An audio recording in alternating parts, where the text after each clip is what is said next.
Today as a representative of the American Literary Translators Association, also known as ALTA. The president of our board of directors, Chen Sing-Jiang, she unfortunately couldn't be here today, but I'm honored to be here on her behalf. ALTA is a nonprofit arts membership organization, and it was co-founded in 1978 by two translator scholars at the University of Texas. And it's now in its 40-something year, and we have about 900 members, and we also hold an annual conference which sees about 500 attendees.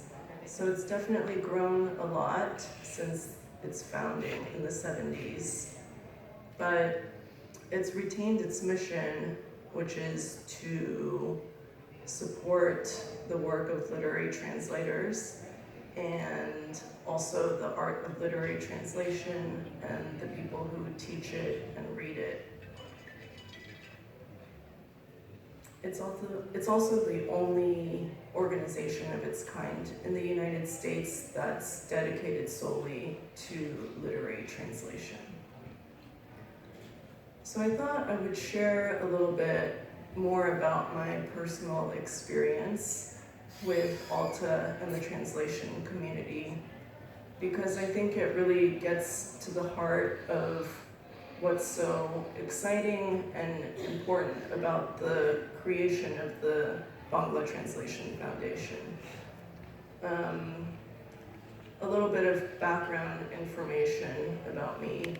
I live in New York City, where I've been for the last 12 years. I went to graduate school at Columbia for creative writing and translation, and I work mostly as an editor there, and I also teach writing and translation at Columbia University in Fordham.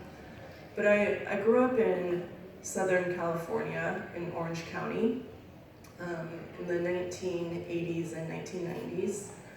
My parents are immigrants. My mom grew up in Taiwan, which is where her parents went during the Chinese Civil War. And my dad grew up in Guangdong province, which is in the south of China. And they both moved to the United States to go to university.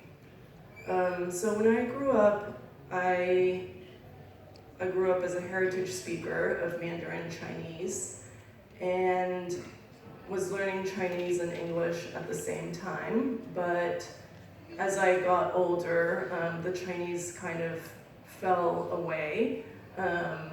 And even though I was forced to go to Chinese language school for 15 years, my Chinese language skills are very poor.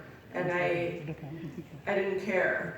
I didn't want to learn Chinese. It didn't matter to me at all. I spoke it at home with my parents, but that was all I wanted to do with it. And